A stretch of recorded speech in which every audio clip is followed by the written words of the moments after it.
Bu yosh o'zini ustida ishlab va ko'plab xatolarni qilgan insonlar yoshi deb o'ylayman va bundan keyin risk qilish, ko'plab xatolarni qilish qiyinlashib boraveradi. Sababi siz bo'yningizda katta mas'uliyat bo'ladi.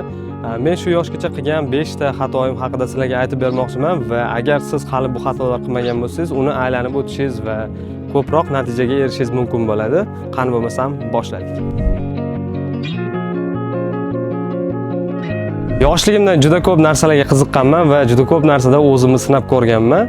Sohaga kirganimdan keyin ham marketingda, SMMda, video makingda, targetingda umuman olganda hammasida o'zimni sinab ko'rishga harakat qilganman va hamma ishni o'zim qilishga harakat qilardim. Va oxirida shuni tushunib yetdimki, agar bittasiga o'zimni fokusimni qaratmasam, bittasiga professional yondashmasam, kuchli top ekspertlardan bo'lishim juda ham qiyin ekan. Agar sizda ham shunaqa fokus tarqaydigan narsalar bo'layotgan bo'lsa, masalan, boshqa sohalarga aralashayotgan bo'lsa, ko'proq pul topish mumkin bo'lgan mavzular bo'lgan bo'lsa, bu narsalarning hammasidan voz kechishingizni va bittasiga maqsadingizga qaratishingizni so'rab qolgan bo'lardim.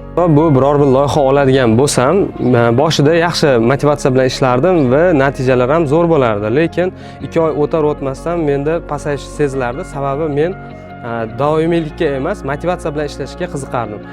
Bu yerda doimiylik motivatsiya bilan ishlashdan ustun ekan. Ya'ni agar sizda doimiylik bo'lmaydigan bo'lsa, katta natija qilishingiz qiyin. Bu o'zingizni past baholashingiz, loyiha olganingizda yo umuman olganda loyiha olayotganingizda o'zi olayotgan ishim u to'layotgan pulga arziydimi, qilib berayotgan ishim shunga loyiqmi degan narsalarni o'zingizda shubha qilib o'tkazishingiz va past narxga ko'p ish qilib berishingiz ham mumkin. Va buning natijasida siz vaqt yo'qotasiz, mehnat, energiya, lekin uni evaziga kam pul olasiz. Iloji bo'lsa, siz o'zingizni mehnatingizni baholashni o'rganing. 4-inchisi bu o'zimizni shaxsiy brendimizni qurmasligimiz. Ko'plab insonlarga yordam beramiz, bizneslarni ko'tarishga yordam beramiz, lekin o'zimizni shaxsiy brendimizga kelganda bu ishni qilmaymiz.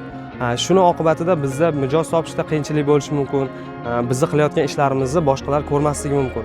Shuning uchun agar sizda ham shunaqa xato bo'layotgan bo'lsa, birinchi o'rinda o'zingizni blogingizni boshlang va shaxsiy brendingizni quring. Insonning kuchli tomonlari, iste'dodi, u qanaqadir xizmatga, paketga aylanmaguncha u hech narsa emas ekan.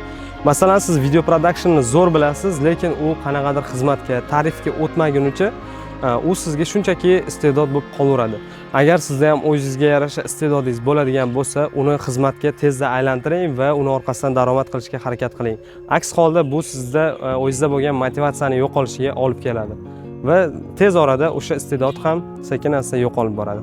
Videodan xulosa qiladigan bo'lsak, 23 yoshgacha olgan 5 ta xulosam siz bilan bo'lishdim. Bu soha bo'yicha agar siz bu xatolarni hal qilmagan bo'lsangiz, albatta ularni aylanib o'tishingizga yordam beradigan umiddaman.